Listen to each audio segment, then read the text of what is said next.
Welcome to Edifo. Today's video is all about questionnaire development. How to develop a questionnaire for your research purpose.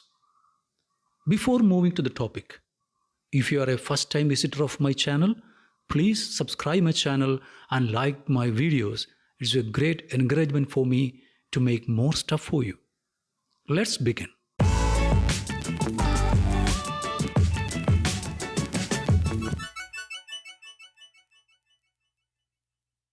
Development of questionnaire is a critical stage in any type of social research process. A good questionnaire should help the researcher to achieve his objectives in good quality. A questionnaire is a most popular and widely used tool for collecting the primary data. It suits to any type of research paradigm. In today's marketing research activities, the questionnaire has become an indispensable tool.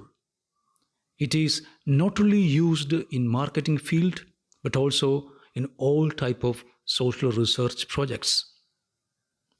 What is a questionnaire?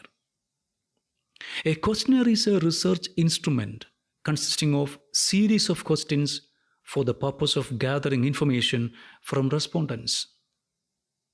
It is a set of standardized questions for gathering the same information from a group of individuals. And it is one of the most cost-effective methods for collecting data from the population. The questionnaire is the main instrument for collecting data in survey research also. Let us check the history of questionnaire. Sir Francis Galton, an intelligent genius, introduced the use of questionnaires in surveys for collecting data on human communities. As an investigator of human mind, he founded the psychometrics and differential psychology, as well as the lexical hypothesis of personality. Now move to the types of questionnaires. This is very important in the path of your research process. It will help you to select which type of questionnaire is fit for your research and ultimately leads to a good quality conclusion. There are two types of questionnaires used in the field of research: descriptive questionnaires and analytical questionnaires. If you are conducting a descriptive research, then you need to construct a descriptive questionnaire, or your intention is an analytical research, then you need to develop an analytical questionnaire. Now move to the first one, descriptive questionnaire. A descriptive questionnaire is developed to capture or document the extent of a particular topic or issue within a population of interest. That is, what exists at the moment. Questions in these questionnaires are usually focused on how people participate in a specific behavior or hold a particular opinion. A descriptive questionnaire used to collect data which describes the characteristics of the population or phenomenon that is being studied. This type of questionnaires focuses more on what of the research subject rather than why of the research subject. Here, what happens is more important than why it happens. In other words, descriptive research primarily focuses on describing the nature of the demographic segment without focusing on why a specific phenomenon occurs. In other words, it describes the subject of the research without covering why it happens. The purpose of this type of questionnaire is to explain or describe the nature of the population. Therefore, the sample is an essential element in a descriptive questionnaire, and that should be a pure representation of the population. So, if you are using descriptive questionnaires, your sample should be pure representation of the population. Otherwise, the finding and interpretation about the population become wrong. An example of a descriptive questionnaire would be a questionnaire to calculate the percentage of people who support the decision of the government and the people who don't support the decision of the government. Here, we try to describe the population on the basis of how many people support the decision taken by the government and how many not support the decision of the government. But here, we are not concerned about why they support or why don't they support the decision. That is not considered in descriptive questionnaire. In brief, we can say that descriptive questionnaire describes the problem on the basis of predefined attributes. In the above example, that attribute is the government decision. And we describe the entire population on the basis of how many support and how many not support the government decision. And the sample selected for the study of the population should be perfect representation of the population. Another type of questionnaire is analytical questionnaire. An analytical questionnaire is developed to explore and explain the relationship between particular concepts, that is, why certain situations exist. Analytical questionnaires usually examine the relationship between two or more variables, and we examine why they are related or whether the relationship is significant or not, etc. These questionnaires are normally used in theory building and theory testing research. So, the purpose of your research is to test a hypothesis or theory testing. Obviously, you need to construct an analytical questionnaire.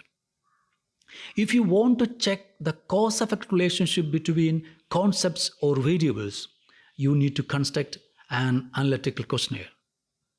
Compared to descriptive questionnaires, data collected using analytical questionnaires are extensively exposed to complex statistical operations. So, the size of sample should be statistically stable, because this type of questionnaires focus more on questions of why than what. Like descriptive questionnaires, the representation of the population is not essential here, but it should be statistically stable.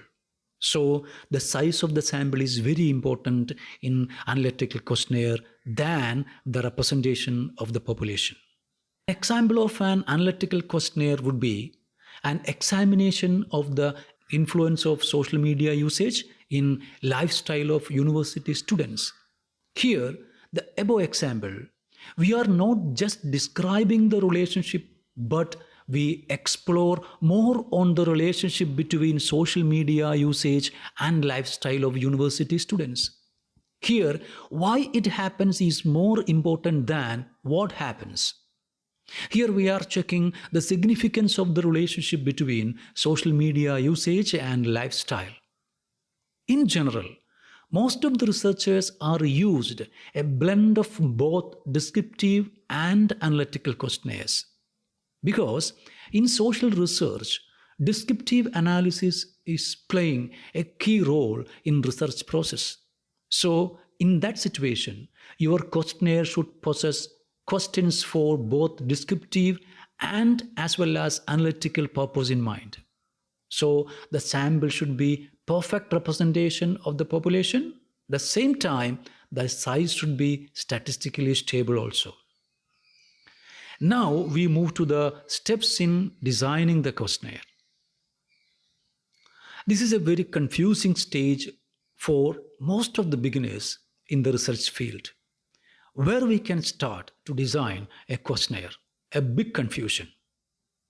The easiest way to solve this confusion is to start from the objectives of your research. The research objective is a brief description of what the research is trying to achieve. So, the first and foremost requirement is that you need to define the research objectives. A clearly defined objective guides the researcher in the right direction, and it is also an essential feature of a good research.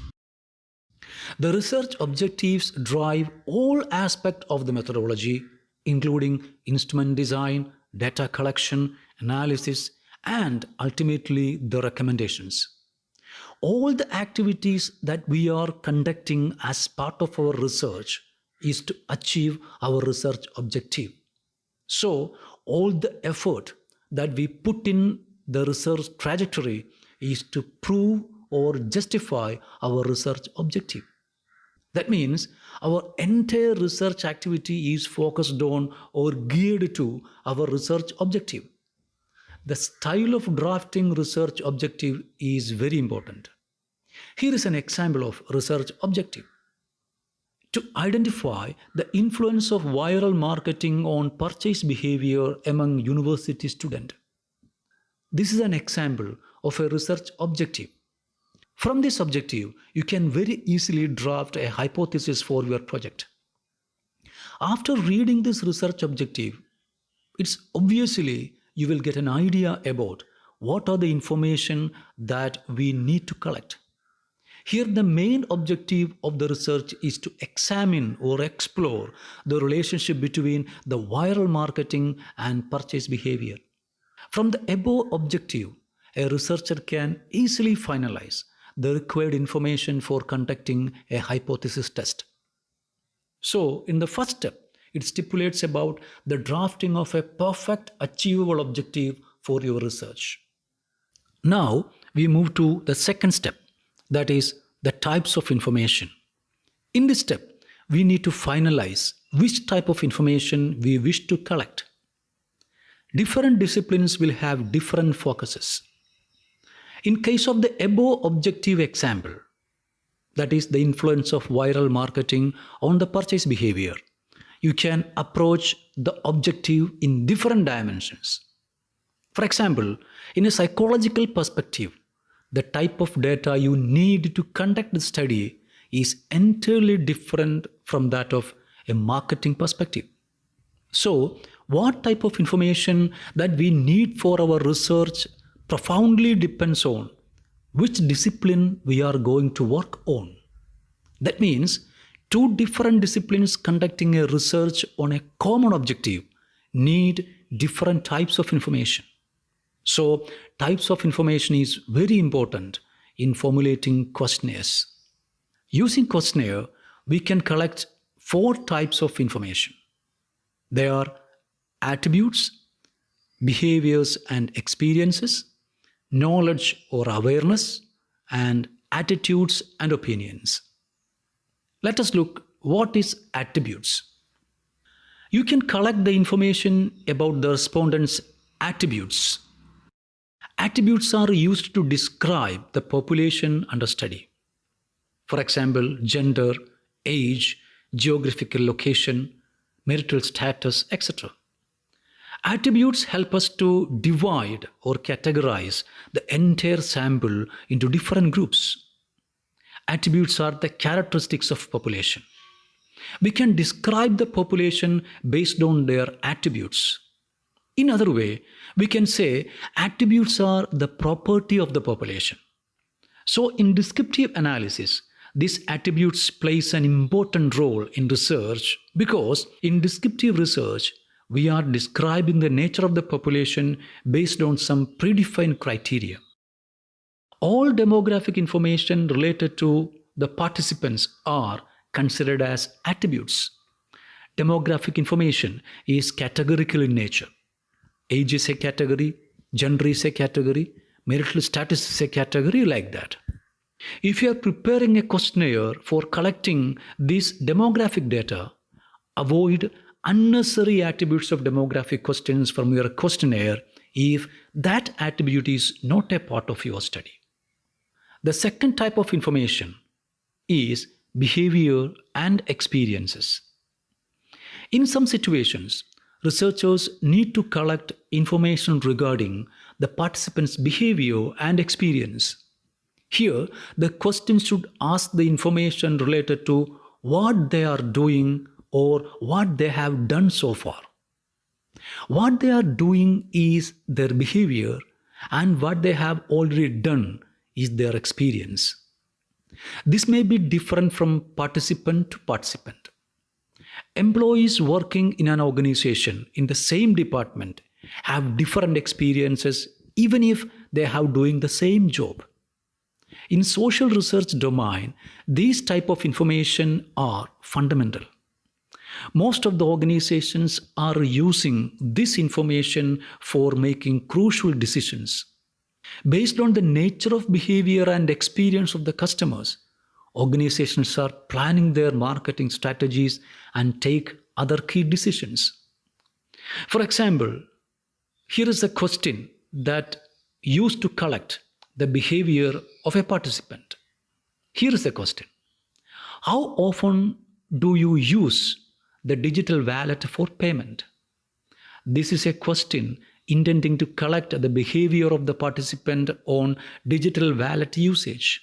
Here, we are not collecting the attribute, but more precisely the habit or behavior of the participant. The next type of information is knowledge, or we can say awareness. Sometimes the researcher needs to collect the information about what the participant know about a fact. This is entirely different from the behavior or the experience, but the knowledge or awareness of the participant about a topic. Here we are obtaining the factual knowledge. This should not be opinion or attitude of the participant about a topic. For example, here is a question that we are going to collect the knowledge about the participant. Do you know about the facility of personal banker for your banking services? Here, we are going to collect the information regarding the participant's awareness about the personal banker facility provided by his bank for the prompt service. Participants' answer should be the knowledge about the personal banker or awareness about the personal banker.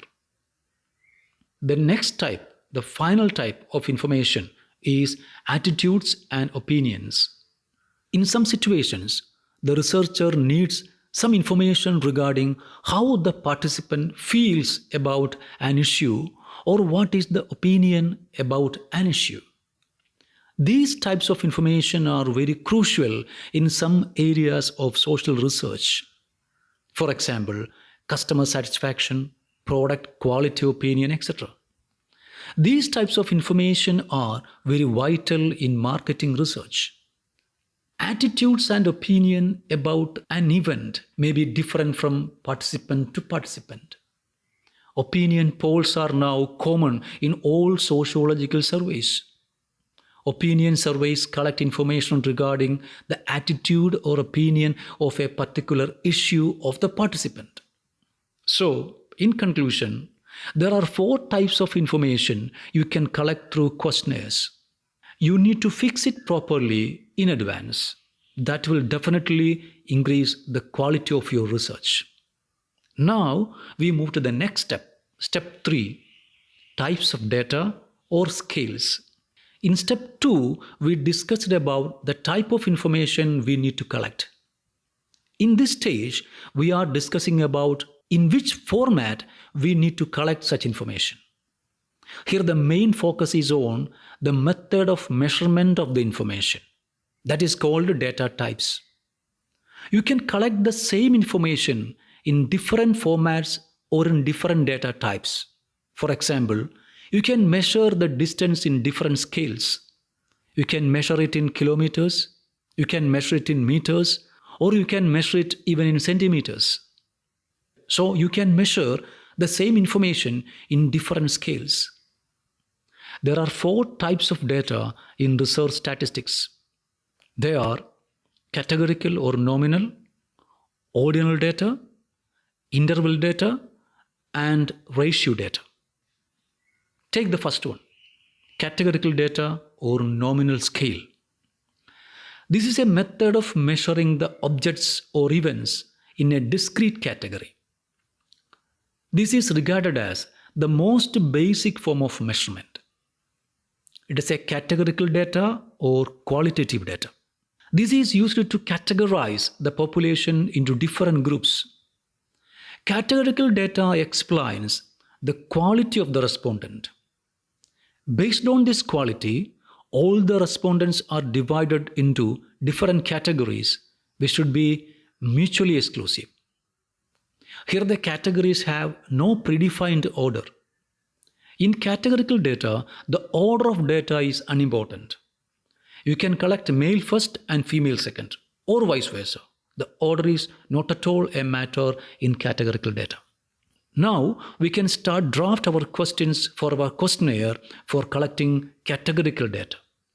Here are some examples of questions used to collect categorical data. First is gender. Two options are there, male and female. Here the data is in categorical form.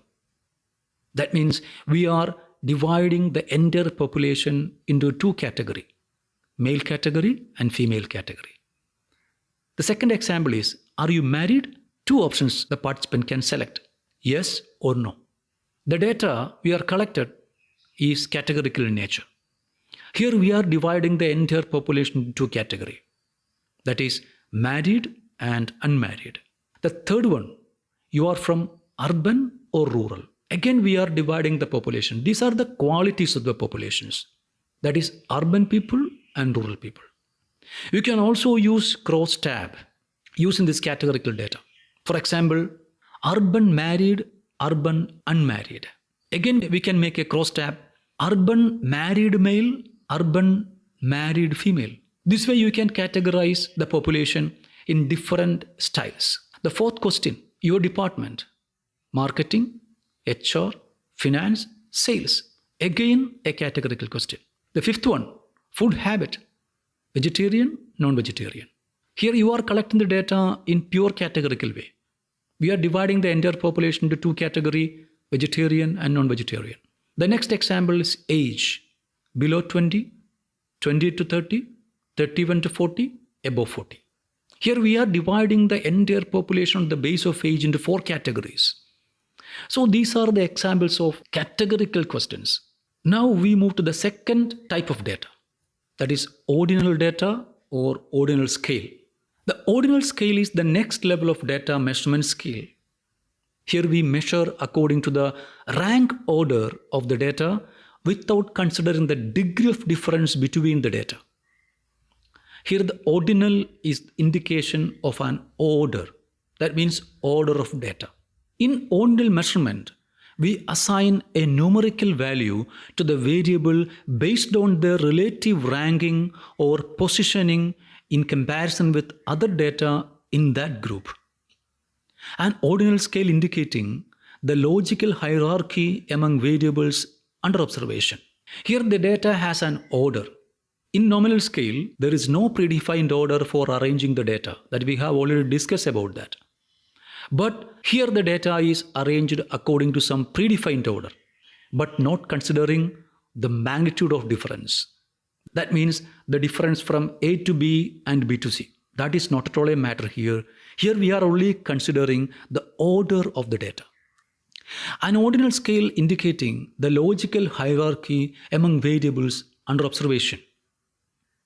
The ranking scale tells us the relative position of the objects under study. Take an example. Suppose in a 100-meter race, John finished first, Tom finished second, Matthew finished third, and Xavier finished fourth. This is an order of finishing. Here, we explain the data in ranking scale. Who finished first, who finished second, who finished third, and who finished fourth. This is an order. We arrange the data according to the relative position of the data set. Here we not consider the magnitude of difference between John and Tom, Tom and Matthew and Xavier. They may not finish in equal intervals. That is, Tom finished 5 seconds after John, Matthew finished 9 seconds after Tom, and Xavier finished 18 seconds after Matthew. Here you see, the difference of magnitude is different from 1 to 1. That is not considered here. Here we are only considering the order of finishing. Here we do not consider this magnitude of difference, but only the order of finishing position. This is the main difference of ordinal data compared to categorical data. Now let us draft questions for collecting ordinal data. Here is the first example. The question is like this. Rank your feature preferences when you buy a mobile phone. Here, 5 preferences are given. First one is screen size, second one is camera, third one is processor, fourth one is battery life, the fifth one is memory. So, different participants have definitely different preferences. So, here is one example of preferences recorded by a participant. His first preference to camera, second preference to screen size, third preference to battery life, fourth preference to processor, and the final preference to memory. Here we are arranging the preference in an order. The magnitude of difference that we are not considering here, but only the order. The second example, here is the question. Rank the following mobile brands in order of your preference. Here we have already given 5 brands: Apple, Samsung, LG, Huawei, and OnePlus. So someone who planned to buy a mobile phone, what is his brand preference for buying a mobile phone? This is the respondent of a participant. His first preference to Samsung, second preference to Apple, third to OnePlus, and fourth to Huawei, and fifth to LG. So this is a preference. This is a question model of collecting ordinal data. Like this way, you can prepare questions for your questionnaire for collecting ordinal data.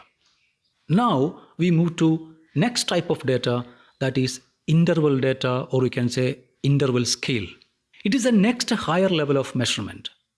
It overcomes the limitation of ordinal scale measurement.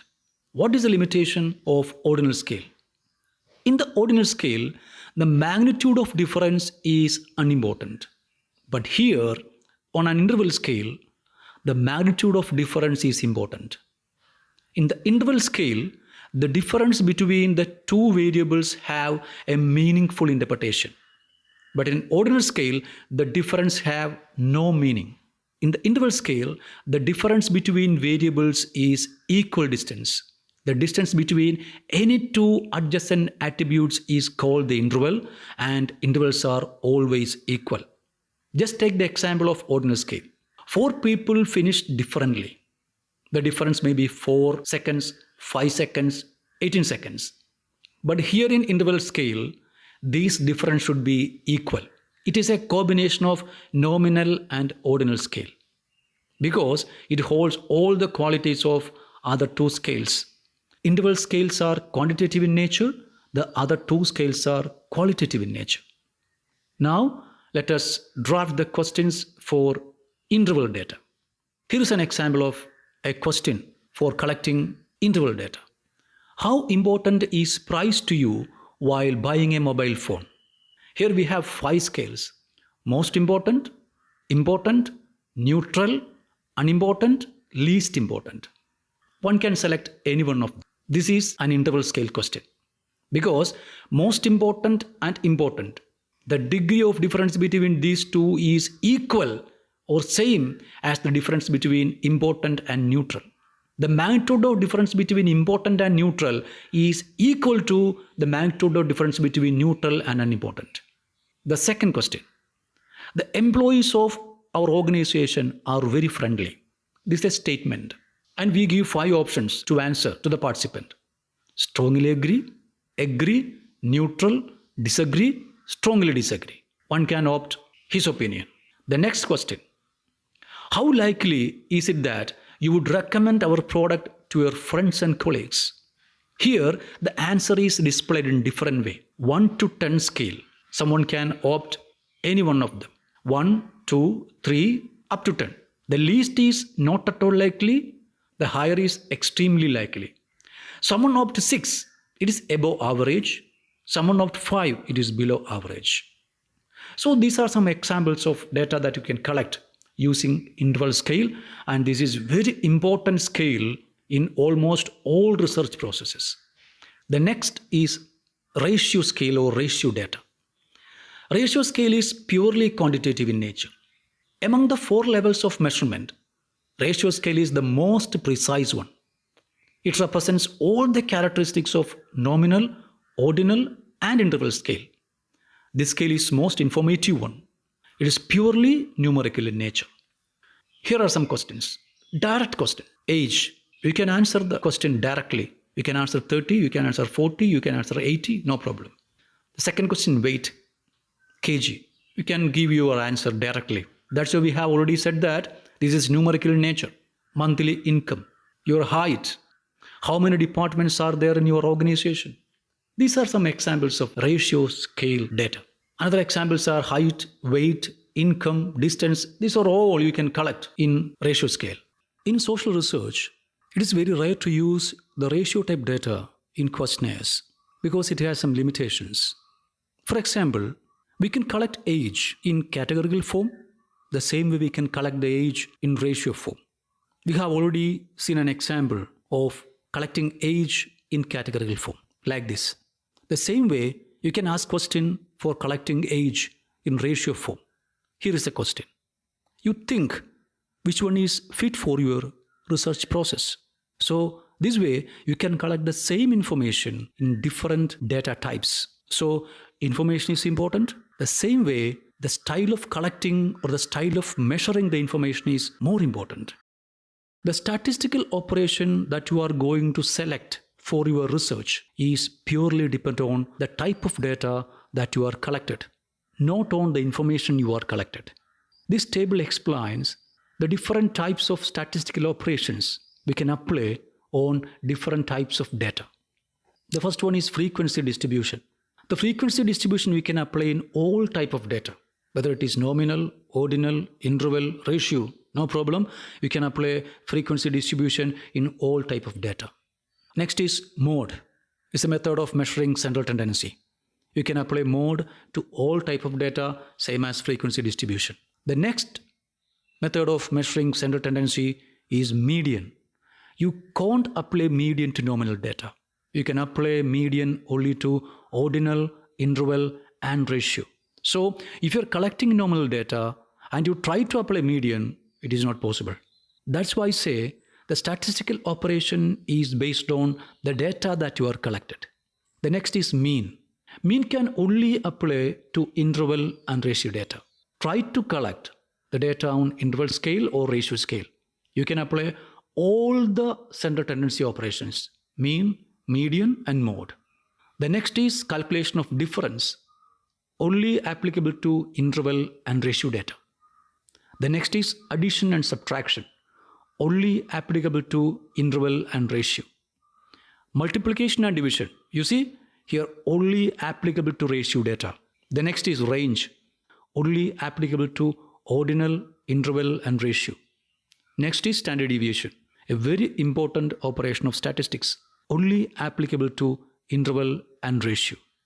So these are the different statistical operations and its applicability on data types.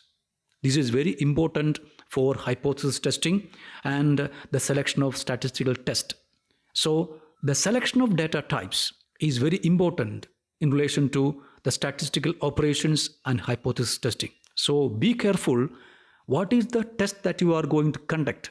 What is the statistical operations you are intending to conduct for your research? Collect the data types on that basis. That is a basic principle of selecting data type. Data type is closely related to, or all the data types is highly exposed to statistical operations. So selection of data type is basically dependent on what operation or what statistical operation you are going to conduct for your research. So this is all about the questionnaire development and questionnaire design. So you need to keep it in mind, all the factors, the types of questionnaires, the type of information that you are going to collect, and which method that you are going to collect this information. That is about data type and the statistical operations you can work on in different data types. So I hope this will be helpful for you. I have already given some informative links in my description section below. Please go through that links. Definitely it will be helpful for you. If you enjoy this video, please share this video to your friends and colleagues, and please subscribe my channel and like this video. Definitely it is a great encouragement for me for making more stuff for you. Thank you. See you on next video.